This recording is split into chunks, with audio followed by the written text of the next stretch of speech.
Bismillah, welcome to my YouTube channel. आज हम पढ़ने वाले हैं पॉलिटी। आज की क्लास 5वीं क्लास होने वाली है पॉलिटी की। ओके, आज की क्लास कौन कौन से एग्ज़ाम्स के लिए यूज़फुल होने वाली है बोले तो जितने भी एग्ज़ाम्स हैं टीएस में या फिर एपी में, चाहे वो ग्रुप्स के एग्ज़ाम हो, ग्रुप 1, ग्रुप 2, ग्रुप 3, ग्रुप 4, चाहे वो फिर जेएल के एग्ज़ाम हो या फिर गुरुकुला का एग्ज़ाम हो या फिर टीजीटी हो, पीजीटी हो या फिर टेट कम टीआरटी हो या फिर डीएससी हो, जहाँ भी आके पॉलिटी के बारे में पूछा जाता है, उन सब एग्ज़ाम्स के लिए आज की जो क्लास है ये आके बहुत ज़्यादा यूज़फुल हेल्पफुल होने वाली है इंशाल्लाह। पॉलिटी के पिछले क्लासेस में हमने सबसे पहले प्रेसिडेंट के बारे में पढ़ा था। प्रेसिडेंट मतलब सदर। ओके, उसके बाद हमने सोर्सेस ऑफ इंडियन कॉन्स्टिट्यूशन देखा था, मतलब जो भी ये हमारा कॉन्स्टिट्यूशन, हमारा जो दस्तूर बना था, वो आके कहाँ कहाँ से लिया गया था, कौन कौन सी चीज़ें कहाँ कहाँ से ली गई थी, वो हमने देखा था। ओके, उसके बाद हमने मेकिंग कॉन्स्टिट्यूशन, मतलब ये जो हमारा कॉन्स्टिट्यूशन है इसके पीछे कितने लोगों ने किस तरह की मेहनत की और किस तरह से हमारा कॉन्स्टिट्यूशन, हमारा जो दस्तूर है वो तैयार हुआ, ये हमने देखा था। ओके, उसके बाद लास्ट क्लास में हमने प्रियम्बुल एंड पार्ट्स के बारे में पढ़ा था। ओके, प्रियम्बुल मतलब कुछ भी नहीं है, जो भी ये दस्तूर बनाया गया है, ये दस्तूर बनाने के पीछे इनका क्या मकसद है, ये आके प्रियम्बुल में बताया जाता है। ओके, उसके बाद हमने ये जो दस्तूर है इसके कितने हिस्से हैं, कितने पार्ट्स हैं, ये भी हमने देखा था। ओके, देखो हल्का सा थोड़ा सा रिवीजन कर लेते हैं कि दस्तूर है क्या। देखो हमारा जो कॉन्स्टिट्यूशन है इसी को हम दस्तूर कहते हैं और ये आके एक बुक है। ओके, जिस तरह कोई भी एक बुक होती है, फॉर एग्जांपल जियोग्राफी की कोई बुक है समझो, इसी तरह से ये जो कॉन्स्टिट्यूशन है, ये जो दस्तूर है, ये भी आके एक बुक का नाम है। ओके, और ये जो प्रियम्बुल है, प्रियम्बुल मतलब कुछ भी नहीं है, जो भी ये बुक बनाने के पीछे इन लोगों का क्या मकसद है, ये आके फर्स्ट पेज में बताया जाता है, इसी को आके प्रियम्बुल कहते हैं। ओके, और इसमें होता क्या है बोले तो जो भी ये बुक बनाने का मकसद क्या था इन लोगों का, ये इसमें बताया जाता है। ओके, और ये जो पार्ट्स है, पार्ट्स मतलब हिस्से। ओके, जिस तरह किसी भी बुक के अंदर चैप्टर्स रहते हैं, बिल्कुल इसी तरह से हमारा जो कॉन्स्टिट्यूशन है, हमारा जो दस्तूर है, उसके अंदर आके हिस्से रहते। ओके, अगर हम इसे और अच्छे से समझना चाहें तो हम आके कोई भी एक बुक ले लेंगे, ज्योग्राफी। ओके, ज्योग्राफी के अंदर बहुत सारे चैप्टर्स हैं। फॉर एग्जांपल माउंटेन्स, माउंटेन्स मतलब पहाड़ के बारे में रहता। एक और चैप्टर क्या रहता, रिवर्स मतलब दरिया के बारे में रहता। एक और चैप्टर क्या रहता, प्लेट्यूस, प्लेट्यूस मतलब सतह मुर्तफा। ओके, तो इस तरह जिस तरह के ज्योग्राफी के अंदर डिफरेंट डिफरेंट चैप्टर्स हैं, बिल्कुल इसी तरह से हमारा जो कॉन्स्टिट्यूशन है उसके अंदर आके डिफरेंट डिफरेंट पार्ट्स हैं। और ये पार्ट्स कितने पार्ट्स हैं बोले तो 22 पार्ट्स हैं। देखो ये जो पार्ट्स हैं 22 पार्ट हैं, इसमें आके कौन कौन सी चीज़ें रहती हैं बोले तो किसी पार्ट में आके फंडामेंटल राइट्स के बारे में रहता, किसी पार्ट में आके फंडामेंटल ड्यूटीज़ के बारे में रहता, किसी पार्ट में आके इलेक्शन के बारे में रहता, किसी पार्ट में आके इमरजेंसी के बारे में रहता। इस तरह आके ये जो 22 पार्ट हैं, 22 पार्ट में आके डिफरेंट डिफरेंट चीज़ें आके बताई गई हैं। अब ये जो पार्ट्स हैं, ये जो हिस्से हैं, इनके अंदर आके आर्टिकल्स रहते। ओके, जिस तरह किसी भी चैप्टर के अंदर टॉपिक्स रहते, बिल्कुल इसी तरह से ये जो पार्ट्स हैं, ये जो हिस्से हैं, इनके अंदर आके आर्टिकल्स होते। देखो अगर हम ज्योग्राफी बुक से इसे कंपैरिजन करें तो जिस तरह के बहुत सारे चैप्टर्स हैं ज्योग्राफी में, जैसे रिवर्स हो गया, जैसे माउंटेन हो गया, उसके अंदर रिवर्स में भी कौन से रिवर भैया, कौन से रिवर है, एक आके गंगा है, एक आके गोदावरी है, एक आके नर्मदा है, एक आके ताप्ती है। बिल्कुल इसी तरह से ये जो पार्ट्स हैं, पार्ट्स के अंदर आके इसी तरह से आर्टिकल्स भी होते। ओके, और ये जो शेड्यूल है, शेड्यूल में कौन सी चीज़ें होती हैं बोले तो जो भी ये टॉपिक्स हैं, इनकी आके एडिशनल इन्फॉर्मेशन आके इसमें शेड्यूल में बताई जाती हैं। देखो फॉर एग्जांपल हमने यहाँ पर आके कोई पहाड़ ले लिया समझो, हिमालय। ओके, तो हिमालय की आगे हाईएस्ट पीक कितनी है और इसकी लेंथ कितनी है। इसी तरह से कोई रिवर है समझो, फॉर एग्जांपल गंगा है समझो, ये जो गंगा है इसके आगे कितनी लंबाई है और ये कौन कौन से स्टेट्स में बहती है। इस तरह की सारी एडिशनल इन्फॉर्मेशन आके शेड्यूल में बताई जाती हैं। ओके, देखो अब ये अमाइंडमेंट क्या चीज़ है बोले तो जिस तरह हमारे किसी बुक में रबर और पेंसिल लिखने और मिटाने के लिए काम आती हैं, बिल्कुल इसी तरह से ये जो बुक है कॉन्स्टिट्यूशन, इसके अंदर कोई भी चीज़ हमें ऐड करना हो या फिर इसमें से कोई भी चीज़ हमें निकालना हो तो हम आके अमाइंडमेंट प्रोसीजर के जरिए किसी भी चीज़ को निकाल सकते या फिर किसी भी चीज़ को हम ऐड कर सकते। ओके, पिछले क्लासेस में हमने ये जो 22 पार्ट्स हैं इनके बारे में ऊपर ऊपर पढ़ लिया था। आज हम इसका डिटेल पढ़ने वाले हैं और डिटेल भी पहला पार्ट से शुरू करने वाले हैं। आज हम पढ़ने वाले हैं पार्ट 1 ऑफ इंडियन कॉन्स्टिट्यूशन।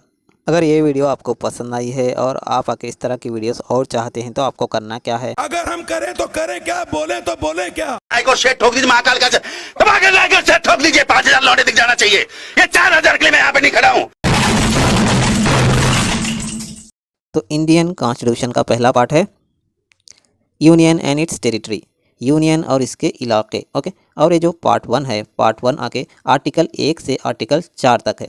देखो पार्ट 1 में एक्चुअली है क्या बोले तो जैसे ही हमारा इंडियन कॉन्स्टिट्यूशन बन गया है तो हमें ये बात बताना ज़रूरी है कि वो हमारा जो इंडियन कॉन्स्टिट्यूशन है ये कौन कौन से इलाकों में लगेगा। ओके, देखो क्या हम हमारा जो इंडियन कॉन्स्टिट्यूशन है क्या हम इसे श्रीलंका में लगा सकते हैं, क्या हम इसे पाकिस्तान में लगा सकते हैं, क्या हम यहाँ से यहाँ तक इसे लगा देंगे, क्या हम चाइना में लगा देंगे, क्या इसे नेपाल में लगा देंगे, तो ये पहले हमें डिसाइड करना होगा कि इंडिया की कौन कौन सी सरहदें हैं, इंडिया के कौन कौन से इलाके हैं जहाँ पर आके ये जो हमारा कॉन्स्टिट्यूशन है, ये जो हमारा दस्तूर है वो आके लगने वाला है।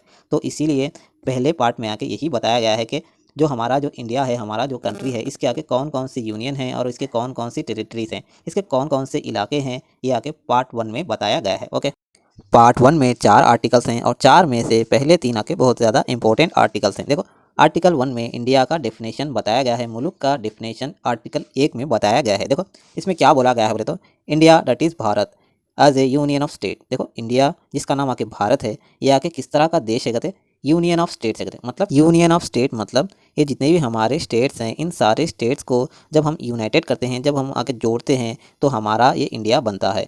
ओके, देखो हमारा जो इंडिया जिसका नाम आके भारत है, ये आके यूनियन ऑफ स्टेट है, मतलब ये सारे स्टेट्स को जब हम मिलाते हैं तो हमारा एक कंट्री बनता है। देखो हमारा जो ये देश है, हमारा जो एक कंट्री है, या के 3 तरह के इलाकों से मिलकर बना है। ओके, एक हो गया स्टेट के इलाके।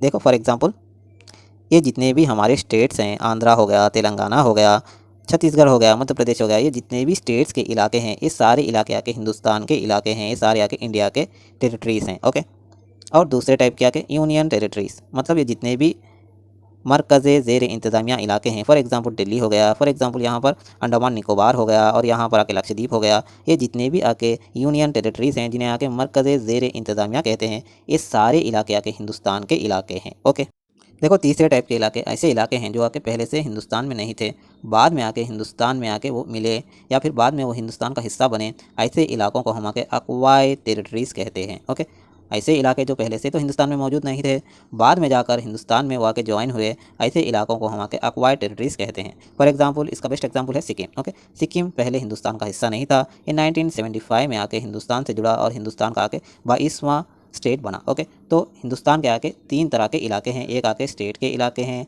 दूसरे आके यूनियन टेरिटरीज़ मतलब मरकज़ ज़ेर इंतज़ामिया के इलाके हिंदुस्तान के इलाके हैं, और इसी तरह से अक्वायर्ड टेरिटरीज़ ऐसे इलाके जो पहले से हिंदुस्तान में मौजूद नहीं थे, बाद में आके हिंदुस्तान में मिले हैं, ऐसे इलाकों को हम अक्वायर्ड टेरिटरीज़ कहते हैं। ओके, देखो फ्यूचर में भी ये हो सकता है कि ये जो श्रीलंका है, श्रीलंका भी हिंदुस्तान में मिल सकता है, ये जो बांग्लादेश है, ये बांग्लादेश भी हिंदुस्तान में मिल सकता है, ये जो नेपाल है, ये नेपाल भी हिंदुस्तान में मिल सकता है, ये जो भूटान है, भूटान भी हिंदुस्तान में मिल सकता है। जब हम ऐसे इलाकों को हम क्या कहेंगे बोले तो अक्वायर्ड टेरिटरीज़ कहेंगे, जो पहले से हिंदुस्तान में मौजूद नहीं थे, बाद में आके हिंदुस्तान में मौजूद हुए हैं, ऐसे इलाकों को हम आके अक्वायर्ड टेरिटरीज़ कहते हैं। ओके, तो इंडिया के आके 3 तरह के इलाके हैं, एक स्टेट के, दूसरे यूनियन टेरिटरीज़ और तीसरे आके अक्वायर्ड टेरिटरीज़। ओके, तो ये रहा आर्टिकल 1। आर्टिकल 1 में 2 चीज़ें हैं, एक आके इंडिया का नाम बताया गया है भारत, और इसी तरह से इंडिया की सरहदें या फिर इंडिया के इलाके बताए गए हैं कि इंडिया के किस किस तरह के इलाके हैं। ओके, देखो उर्दू में किस तरह से है बोले तो देखो यहाँ पर यूनियन का नाम और इसके इलाके, ये रहा आर्टिकल 1। ओके, अब आर्टिकल 2 में है क्या बोले तो जदीद रियासतों का दाखिला या क़याम। Okay, establishing new state. Okay, article 2 में है क्या बोले तो इस्टेब्लिशिंग न्यू स्टेट, नए स्टेट को हम किस तरह से आके इसका क़याम कर सकते हैं या फिर किस तरह से इसका इस्टेब्लिशमेंट कर सकते हैं, ये आके आर्टिकल 2 में बताया गया है। फॉर एग्जाम्पल यहाँ पर देखो सबसे पहले सिक्किम आके इंडिया का पार्ट नहीं था। 1974 में 35th कॉन्स्टिट्यूशनल अमेंडमेंट के तहत सबसे पहले ये आके इंडिया का एसोसिएटिव स्टेट बना। ओके, इंडिया का ये पहले मेहमान बना आर्टिकल 2A के तहत। देखो यहाँ पर उर्दू में देखो आर्टिकल 2 अलीफ के तहत आके ये जो सिक्किम है ये आके 1974 में आके इंडिया का, हिंदुस्तान का आके एक मेहमान मुल्क बना, ये मेहमान स्टेट बना। ओके, 1 साल तक ये मेहमान बना रहा, उसके बाद आके हिंदुस्तान की मेहमान नवाजी सिक्किम को पसंद आ गई और ये मेहमान का दर्जा छोड़ के ये आके हिंदुस्तान का एक स्टेट बन गया। देखो यहाँ पर इसने मेहमान नवाजी छोड़ दी 1975 में, और 36th कॉन्स्टिट्यूशनल अमेंडमेंट के तहत ये जो सिक्किम है ये आके इंडिया का एक 22वां स्टेट बन गया। ओके, जैसे ही ये आके हिंदुस्तान का 22वां स्टेट बन गया तो ये आर्टिकल 2A जो कि टेम्प्रोरी के लिए बनाया गया था, ये जो सिक्किम के लिए मेहमान नवाजी के लिए आगे आर्टिकल 2A बनाया गया था, ये आके खारिज कर दिया गया, क्योंकि ये आके मेहमान नवाजी छोड़कर डायरेक्ट आके फैमिली मेम्बर बन गया इंडिया का। ओके, आर्टिकल 3 में है क्या बोले तो जो भी हिंदुस्तान के अंदर मौजूदा रियासतें हैं, अगर पार्लियामेंट चाहे तो इनकी सरहदें बदल सकती हैं और इनके नाम बदल सकती है। देखो यहाँ पर changes in existing state. Okay, जो भी ऑलरेडी मौजूदा रियासतें हैं हिंदुस्तान के अंदर, देखो 2014 तक आके आंध्र प्रदेश आके मिलके था। ओके, आंध्रा और तेलंगाना ये दोनों आके मिलके था। 2014 में आके पार्लियामेंट ने आके आर्टिकल 3 का इस्तेमाल करते हुए तेलंगाना और आंध्र प्रदेश दोनों को अलग कर दिया। ओके, बिल्कुल इसी तरह से ये जो कर्नाटका है, कर्नाटका का पहले नाम होता था मैसूर। ओके, कर्नाटका का पहले मैसूर नाम होता था, लेकिन 1973 में इन्होंने आर्टिकल 3 का इस्तेमाल करते हुए मैसूर का नाम आके चेंज करके इन्होंने आके कर्नाटका कर दिया। ओके, तो यही आगे आर्टिकल 3 में बोला गया है कि जो भी ऑलरेडी मौजूदा स्टेट्स हैं, मौजूदा रियासतें हैं हिंदुस्तान के अंदर, इसमें रद्दोबदल, इसमें फेरोबदल या के आर्टिकल 3 का इस्तेमाल करते हुए पार्लियामेंट कर सकती है। ओके, देखो यहाँ पर